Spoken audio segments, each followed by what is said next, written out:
Welcome back, everyone. Like the title suggests, today we're going to be looking at a cheap plasma cutter. I've always wanted to get one. They're really expensive, obviously, like a good brand name one. Someone had posted on Sloppy Mechanics Facebook page that they had bought a cheap one and that it worked really good. So I started looking around and I actually found one on Amazon.ca. I bought it and a bunch of the consumables and I paid just over $300 for it. It arrived yesterday, so let's check it out.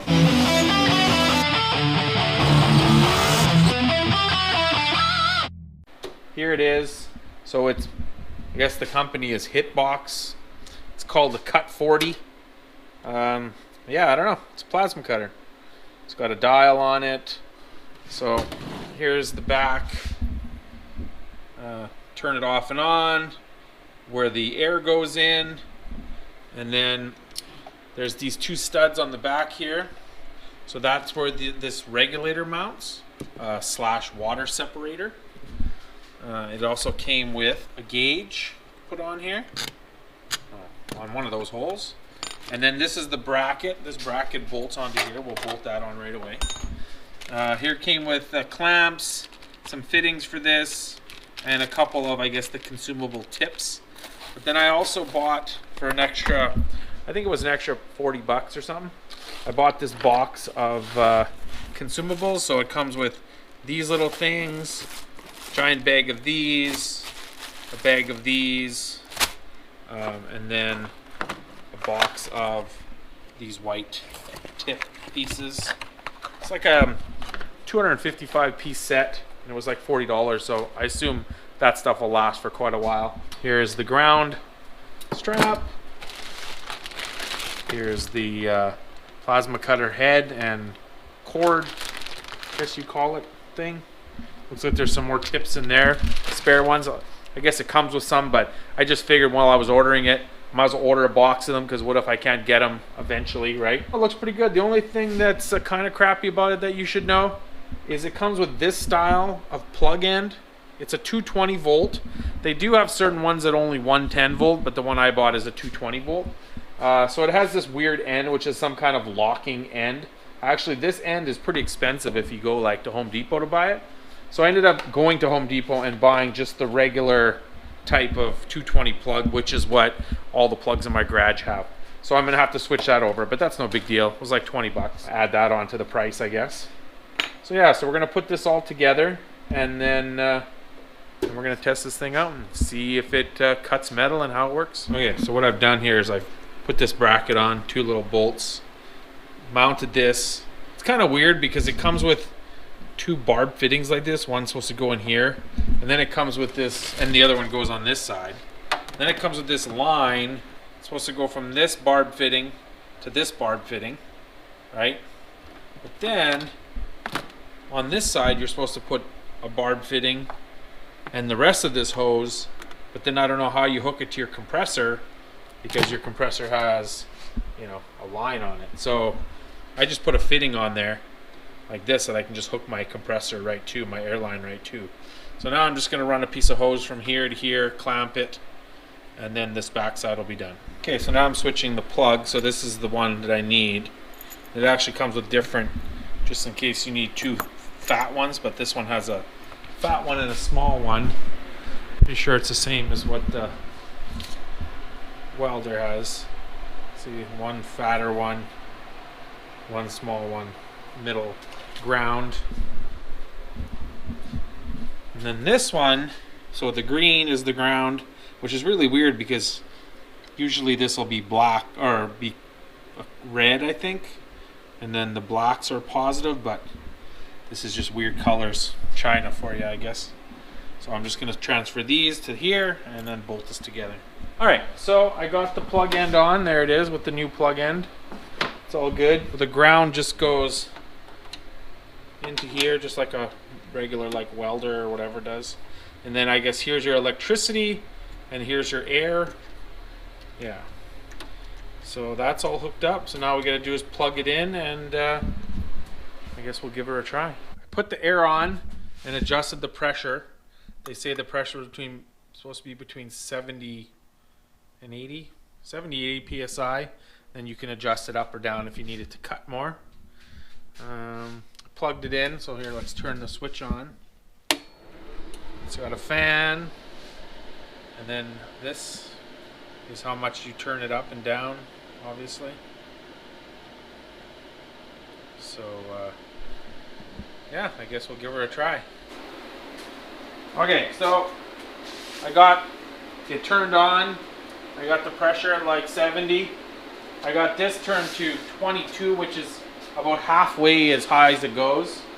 And the way you do it is you pull this trigger, that starts the air, and then you got to touch this to the metal to get it going.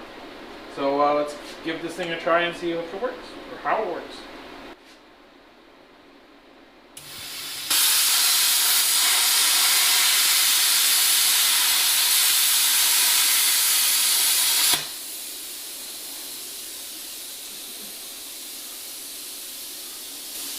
Well, that looks like it worked pretty good. Come in a little closer here. You can see how it cut. Of course, this is really thin metal too, but I wanted to just see how it works. So yeah, that's pretty cool. So far it works like a plasma cutter. I mean, I've used expensive ones before, like Miller ones or whatever. Kind of does the same thing. Let's try something thicker. I mean, this is really, really, really thick. Let's see what it does. I probably have to turn it up more for this big, thick piece, but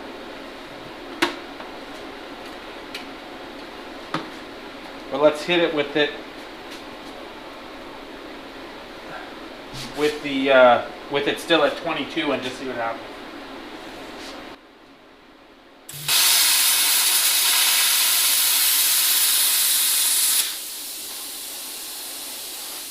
Okay, well, it definitely did something. I don't know how hot it is. Let's see if it cut all the way through the other side. No, it looks to have went about halfway through.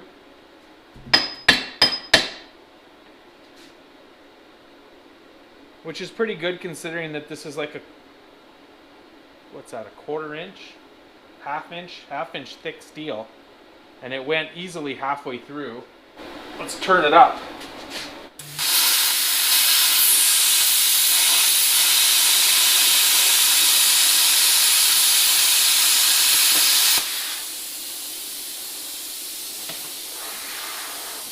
All right, so that's with it turned up all the way. You can see it cut right through this 1/2 inch thick piece of steel. So I think that's pretty impressive, considering. Yeah, I'm pretty impressed with this thing. I want to try something else here.